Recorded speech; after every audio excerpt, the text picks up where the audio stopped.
Leona, if you could start the recording, please. That's you, Tony. You're ready to go now. Okay, thanks, Eamon. We'll kick off again. Good morning, everyone. Thanks for joining us this morning. Hopefully, we'll get through without any major IT hitches. I know there were one or two last night. Kicking off, first of all, apologies for absence. We'll record Danny's absence if he's not able to get through to the meeting. I think everyone else is here. Can I also advise everyone that the meeting is being recorded and that our local democracy journalist, Drew Sandilands, is also online with us and listening in. Moving on to item 2 in the agenda, declarations of interest.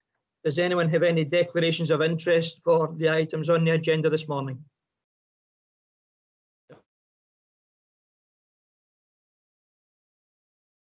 Through you, Leader, in terms of the members of the board. Sorry, I was just about to declare that as a member of the Leisure Trust Board.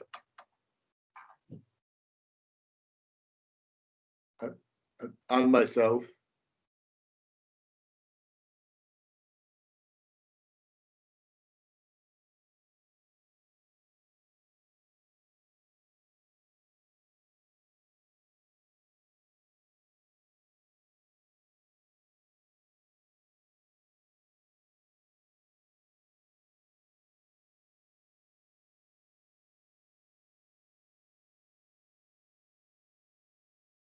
You're on mute, Councillor Buchanan. So I'm sorry. Yeah. Good morning again. Looks like I spoke too soon in terms of IT glitches. If we can quickly move on, if there are no declarations of interest, can we move on to item 3? Sorry, Tony. Sorry, I think you missed just the declarations from myself and Colin about our membership of the Leisure. There's our membership of the Leisure Trust Board in relation to the report on the NGO performance. Yeah. Cool. Thanks, Colin. Okay, item 3, Corporate and Community Services Department End of Year Performance Report. I assume Louise is over to you, or Caroline? Yeah, I'll speak to that. Well, we'll probably both, if required. This is really our annual report on the performance of the department during last year, 1920. So most of the report covers the period pre-COVID. I know it's hard for any of us to remember back before March. So many things have changed for all of us since then. But the department's performance had been good up to that point. And obviously in March, then we had to stand down some services and stand up some other services as part of our contribution to the Council's response to the emergency.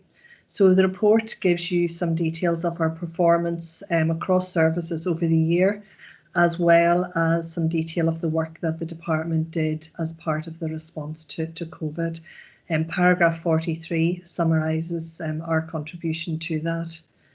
I think it's fair for me to say that I'm actually really proud of how our staff have responded. In the department, we have been able to continue to deliver many of our services during lockdown, many of these being delivered by people working from home, with some core essential staff, often working on a rota basis, working from the office. Early on, we were able to set up a remote call handling capability so that our staff, including customer first, benefits staff, council tax staff, and money advice staff, others could continue to deal with calls from the public whilst they were at home. And there was a big focus for the department on keeping services going as much as we could safely and on supporting the council's wider response to the emergency. So you'll know we stood up the humanitarian hub.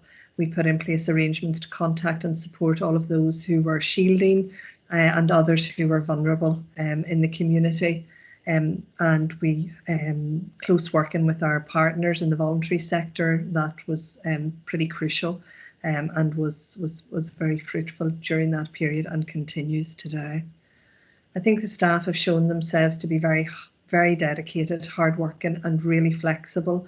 They have been prepared to take on new roles, do whatever needs to be done, just turn their hands to whatever the needs of the day were. But all of that's going on at the same time as we have a number of big change programmes going on as part of our MAP programme. So you know about the core systems programme, replacing our finance and procurement, and we're now at the HR and payroll phases of that. We've also been working on our digital customer experience programme, including the launch of a new website in July. And there's a lot of work underway in Louise's team at the moment to install a new council tax and benefits system later this year. Timescales for that one are extremely tight because we have lost time due to COVID, and the staff are working very hard to try and make sure we get that delivered this year. So I'm very happy to answer any questions. I've got Louise here as well today before asking members to note the report. Okay, thanks very much for that, Caroline. And yeah, happy to echo those comments. It is a fantastic report, and especially given the circumstances which we were thrown into in March. And it's a great credit, I think, to all of the staff and the team for the work that they've done and how they've managed to really provide the services that they have, and not just what we're used to doing, but all the additional services that were thrown at us because of COVID, because of the pandemic and the lockdown.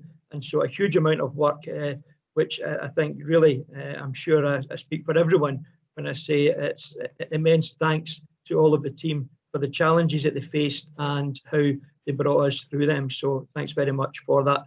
Happy to open it up for comments. I think first Colm. Thank you, Tony. Yeah, the report evidences a very strong and positive impact that the services have been making to residents and communities, in particular to our most vulnerable residents. I'd like to highlight a couple of examples if I can. The impact of the Money Advice and Rights team. And they've continued to maximise benefits and entitlements for those on lower incomes, up to £7.4 million of financial gain, as well as resolve the debt issues and support financial well-being. And that's a real key to tackling poverty, which is a big focus for our council. And I mean, just picking a couple of points to highlight here, there's so many, but locality planning and participatory budgeting is worth a mention. It's the work here to engage and empower communities and support effective partnership work, in particular in areas where outcomes are poorer. So a key development was empowering the Linking Communities Group to take the lead in the delivery of a participatory budgeting programme across the locality planning areas. That was all put on hold due to the pandemic, just about at the time the pandemic started, and is now progressing again, thankfully. The pandemic itself, I mean, the outbreak of the COVID pandemic at the tail end of the reporting period did impact on most areas of work, including the above two examples I've mentioned, and it's been a real test on our services and on our communities and local partnership working, in particular the humanitarian response. The support provided to shielding residents. So Customer First and Mark, with their expertise in triaging and responding to requests for support, played a key role in taking and making calls from and to 2,700 residents who were required to shield, and others requiring advice and support, assisted by many staff from within the department. We had to make contact with shielding residents, which meant staff working evenings and weekends, and they also provided weekly or fortnightly welfare calls to vulnerable residents. And that can be very challenging work, but it was extremely well received.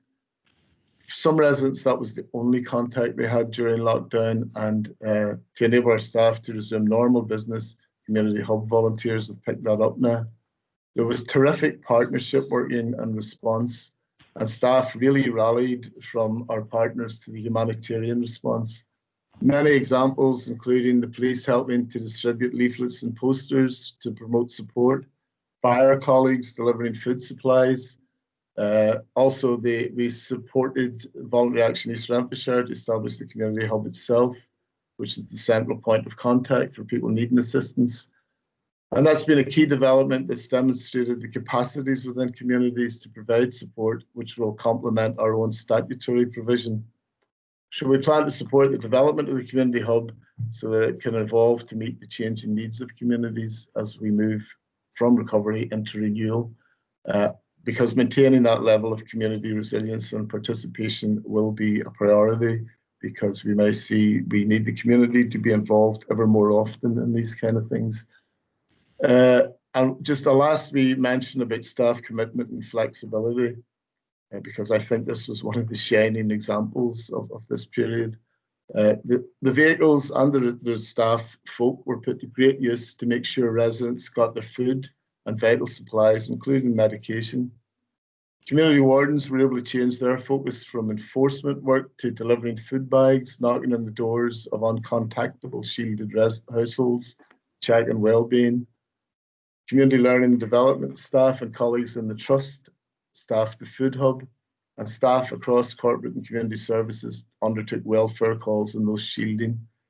And last and by no means least, staff did work really hard evenings and weekends and put end-to-end processes in place to get us through the pandemic so far. So thank you very much to everybody. It is indeed an extremely strong report.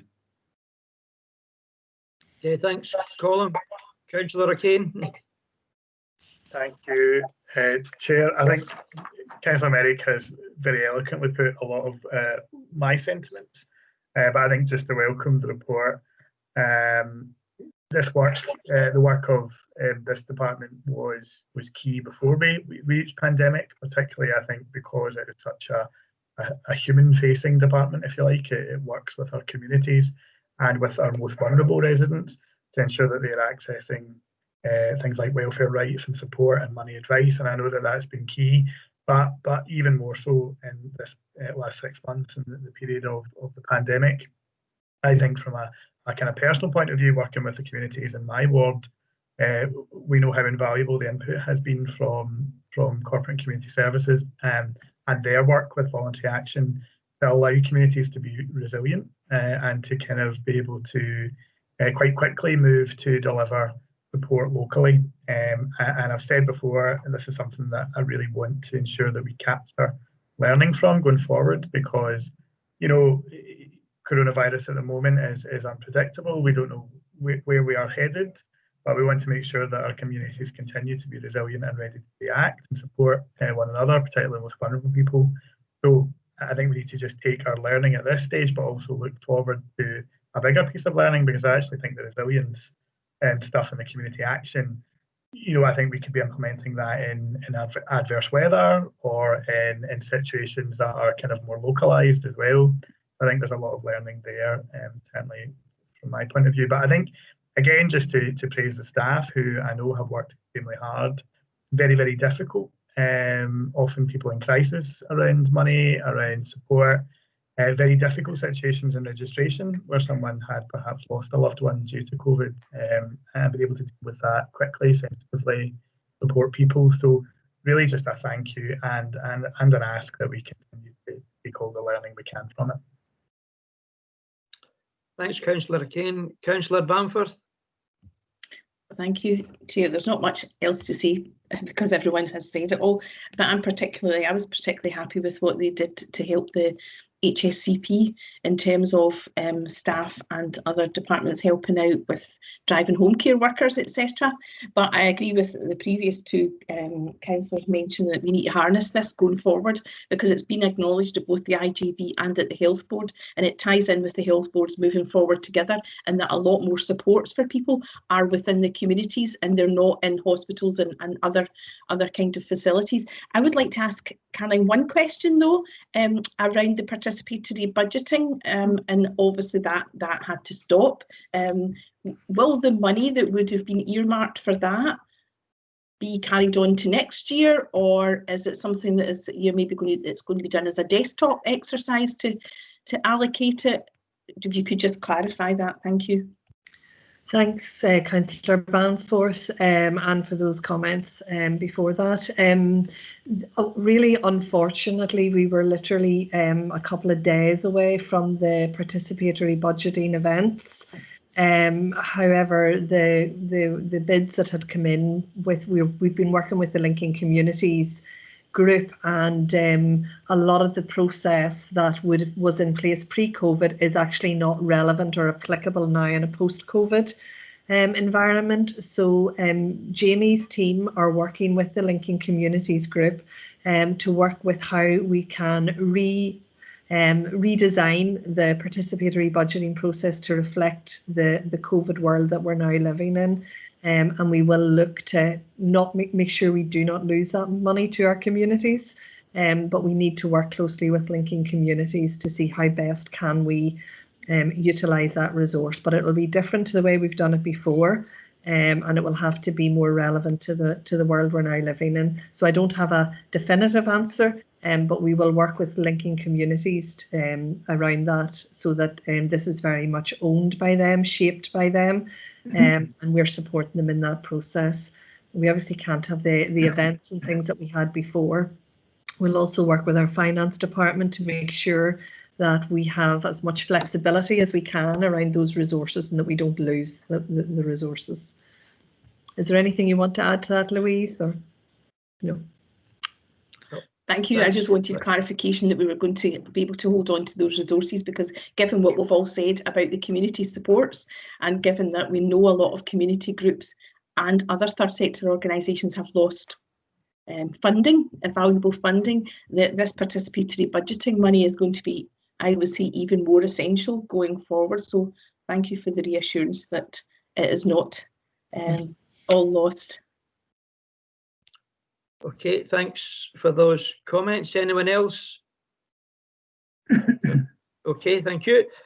Yeah, I think all of the comments have been made. I think we were heading for an excellent report prior to the pandemic, and I think the work that has been done since then has really shown that we have a team working with us who are obviously, very keen to involve our communities. We have great community planning partnerships. They came into their own at the beginning of the pandemic, and I think the position that we were in stood us in good stead for moving forward and for tackling some of the many issues that we were faced with in the most extreme circumstances.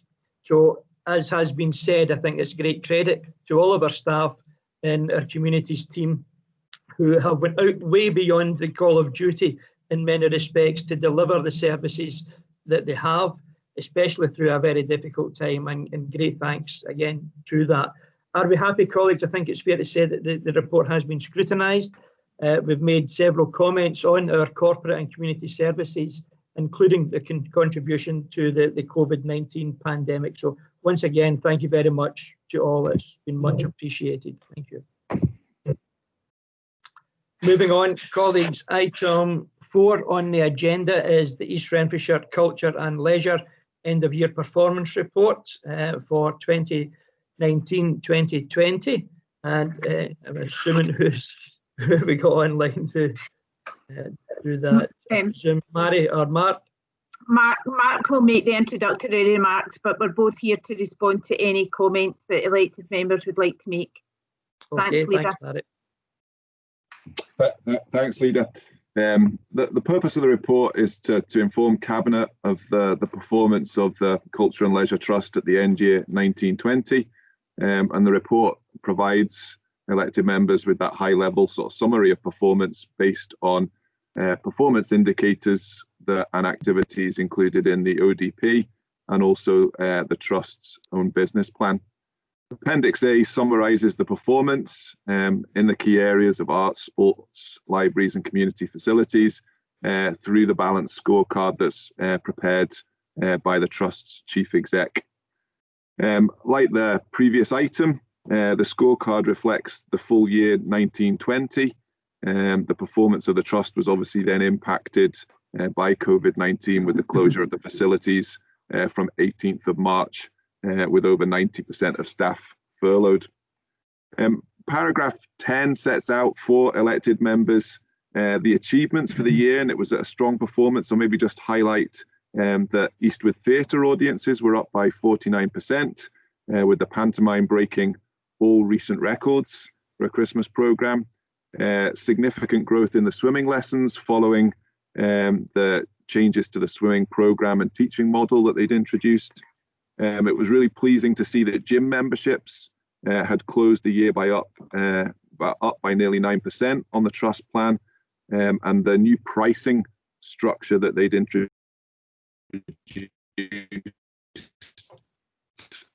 meant that the East Renfrewshire Culture and Leisure Gym offer is among the most competitively priced in Scotland, and they'd had a very high levels of positive engagement from their first staff survey. As you would imagine, that the future focus at the moment is on recovery, building those attendances and that participation and customer levels again as quickly as possible following the reopening on Monday, the 7th of September there. However, paragraph 11 does outline some of the ways and areas that the work was taken forward during lockdown and closure. And elected members will be aware that work in terms of the new Eastwood Leisure Centre is ongoing as set out in paragraph 12. Paragraph 13 provides Cabinet with details in terms of the financial overview of the Trust, with the Trust's and Council's action plan following the independent finance and business review continuing to bring about improvements, with this year a healthy surplus. And in addition, the best value review that was conducted of the Trust this year highlighted the sound and resilient financial management practices and the excellent work of the Trust in relation to the sort of social inclusion and improving engagement opportunities for citizens. So I think in summary, the scorecard shows an overall improving picture, particularly for gyms, swimming and theatres. The Trust was also continuing to improve the customer experience and operating with a net income and delivering those savings based on NDR and VAT. As such, paragraph 23 highlights for Cabinet that the Trust is supporting the Council to improve outcomes and secure best value in delivery of services, and it'll be about recovering that as we now go forward. So Cabinet's asked to comment on and approve this report as a summary of the NGA performance, and like the previous item, Mary and I are happy to take any questions. Thank you, Leader. Okay, thanks very much, Mark, for the report. And I think, yes, I think clearly that the pandemic, or COVID, if you like, struck at the wrong time in terms of our leisure services, because quite clearly we were heading very much in a positive direction. I think it's the best report that we've seen from our leisure services, and the increase in the figures was fantastic all round and showed that we were very much moving in the right direction. Happy to open it up for further comments. Councillor O'Kane. Thanks. I think just to echo your sentiments on that, it's been a very strong performance for the Trust, and I think you know the turning of a corner in some ways and beginning to really progress forward in a kind of I think a really positive way, particularly when you look at for example, the best ever panto response at the theatre. I think really strong on swimming lessons, things that are really core to sustaining and enhancing income for the Trust. I think just unfortunate, yeah, that COVID came along and really has adversely impacted the culture and leisure sector across the country. And I think I'd be keen to certainly the Council and Trust together continuing to lobby governments on the need for funding for that entire sector, and also looking to how we can support the Trust to continue to reopen and rebuild in a safe way. But I think again, tribute is due to the staff of the Culture and Leisure Trust, who also in these past 6 months have really turned their attention where it's been possible to support the efforts of the Council in terms of then supporting communities through COVID-19. So they have been a true partner in that, and I think we need to recognise that going forward as well. No, absolutely. I couldn't agree more with those comments. Any further comments? No, thank you. I think the other positive note, it is an excellent report. I think the other aspect of it, since opening again on Monday of this week, we know that there has been very good turnout, if you like, within the measures that have to be taken because of the continuing pandemic.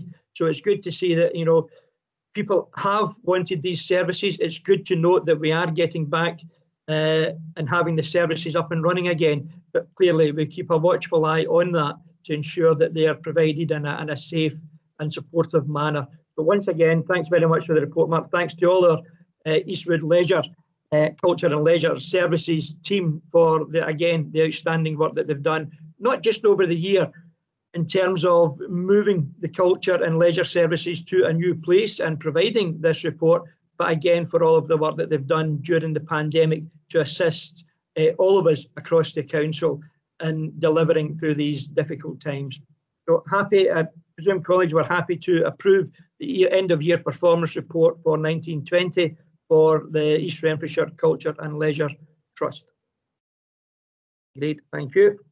Thank you. Moving on to item 5 on our agenda, and there was the additional paper, amended paper put out to Beat the Street East Renfrewshire 2020 to 21. And again, I presume who we got online for this? Myself. Okay, on you go. Okay, thank you. Hi, Gillian. Yeah, sorry, Gillian. Yeah, on you go. Okay, thanks. So this is the 3rd year that we are proposing to run Beat the Street, and Beat the Street aims to encourage active travel and increase physical activity in our communities through a game-based proposal. So the scheme previously operated in Barrhead and Newton Mearns in 1819, and in the remainder of East Renfrewshire in 1920. And in those 2 years, we reached 6,950 participants and 7,500 in 1920. So we're proposing to operate the scheme this year in the whole of East Renfrewshire, and in doing that, we're hoping to reach 15,000 participants with FOBs. So both previous events have been. So Beat the Street is run solely by Intelligent Health, and therefore I am seeking an exemption to the normal tendering process, and as the cost is over £100,000, cabinet approval is required for that. The programme will be funded, as in previous years, by grant funding. And I would just like to bring your attention to paragraph 8 of the report, which indicates the additional measures proposed for 2021 to deal with, kind of COVID concerns. So all the participants will have their own card or fob, so there'll be no sharing between primary school classes. There's new extra sensitive boxes so that they don't need to touch the box. It's just like paying with your debit card. Extra signage and meter markers around the boxes, and promoting boxes that are less well used as well. So hopefully we have thought of pretty much everything we need. So thank you. Thanks very much for that, Gillian. Yeah, I think the last couple of years the Beat the Street has been excellent, and we have had very good uptake in the areas in which we've had it, and I know it has engendered great enthusiasm across the areas. So happy to open it up for comments. I think first of all, Councillor Lafferty. Okay, thank you, Leader. I think one of the more remarkable outcomes of the COVID pandemic is the amount of people who in East Renfrewshire and perhaps elsewhere have abandoned their cars for use of bicycle or on foot. I think it's truly remarkable. It's a very welcome development, though COVID isn't. And I think it is a tremendous achievement, Gillian, that your colleagues in the department have devised a way of making the activity, the exercise, a bit of fun again as well, which is, I think, goes down well with the public and the participation. Certainly seen the involvement in the past. I'm glad it's rolled out across the whole of the authority as last year and continues in the future. Well done. Okay, thanks, Councillor Lafferty. Councillor Bamforth. Thanks, Chair. I'm delighted, like everybody else, that it's come back. In the first year, I was involved in the launch because it was included Newton Mearns, and the second year I was involved in the launch because it included Eagleston. As well as being a fun activity, though, the health benefits, as we've all read in the paper, are huge. Children are achieving their 60-minute target of exercising more than 5 days a week. Adults are also helping to meet the Chief Medical Officer's targets on health. It helps children recognise exercise as an integral fun part of everyday life, and it ties in, as Gillian has said, to our active travel strategy. But not only that, community groups can join in as well. So it involves so even if you don't have children or your children are older, you can still participate and get the health benefits of it. But I am glad that you've added some precautions, because I know at this, the second one kind of ended a bit prematurely because COVID intervened and there were some concerns. I don't think all of them were quite justified, but it's quite right that we allay people's fears, because anything we can do to increase the participation. So I'm delighted that we're reintroducing it, and I'm delighted that we're going with Intelligent Health, because I think they ran it exceptionally well, and I'm happy to support us going ahead with them again. Thank you.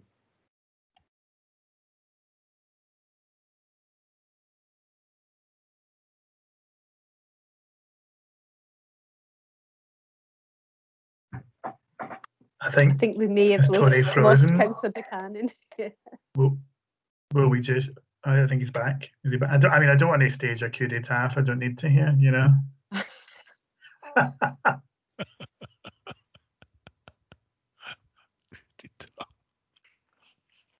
Can we maybe check if anybody was still to make a comment? I see there's hands up, but I don't know if they've been up from before or not. I think Councillor Merrick and myself, so I'll let Councillor Merrick go first. Okay, thank you, Deputy Leader. So in Tony's absence, I want to do. Thanks very much for the report, Gillian. And yeah, as everybody said, it's a really positive thing for kids and general residents. And I'm pleased some folk have already been in touch with me about how safe will this be, but I can point out these extra precautions we're taking, which is great. There's a lot to be gained from it, we all know that, and I would just like to propose among the councillors that we put in our own team this year, perhaps. Save me doing more Monroes. I'm up for that, definitely. I think my comments were just to echo what's already been said. I think similarly to other councillors, there were some concerns raised, I think, about the suitability and safety in terms of COVID-19. I think Pyrography has addressed that. I suppose for me, it was just, I think ensuring that particularly our young people are aware of the need not to congregate around the lamppost where the boxes are and the various locations. So I think there's probably a message we can get out through schools, definitely. But just I think that also our staff are mindful of that if community safety are out and about and they do see that happening, that they can intervene and just say, don't all be around it. And I'm not sure that they will. I just think that seems to be where the nervousness is with people. But it's addressed certainly in the paper, and I think just that each department thinks about how they can influence that as well. Yeah, thank you, Councillor Kane. Councillor Merrick, we will obviously be putting out guidance notes, when we get to the point where we're introducing it as well. So we'll make sure that happens. Thank you.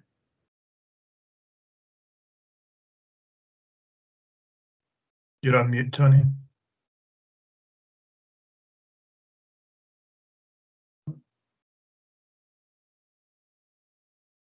We're missing on you again. Tony, you're muted. I think you're on mute, Tony. Can you hear us? Tony?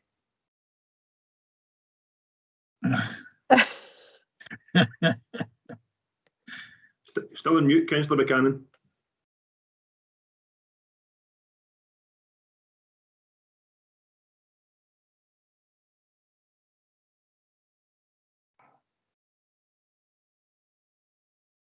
Oh, sorry, it's still showing you as being on mute, unfortunately.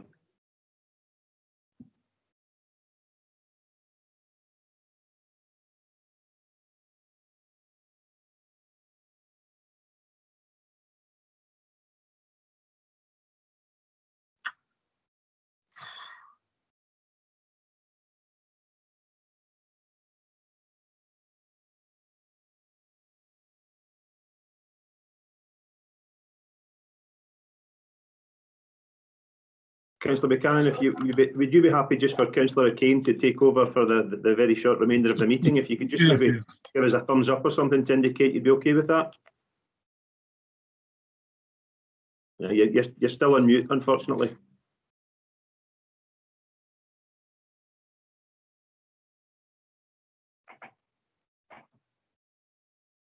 Oh. Anything in the chat box? Just Eamon, we're at the conclusion of business. I'm correct in saying that, yes?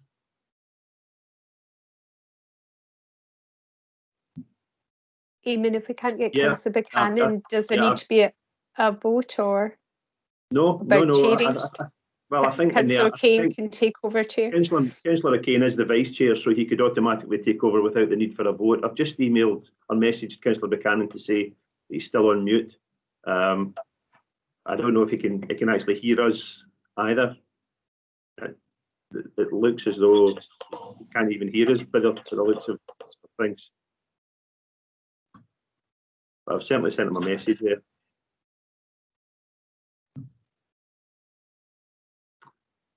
I think we are almost at the conclusion of business anyway. So if Councillor Kane just maybe wanted to wrap up the meeting, I think that would be fine.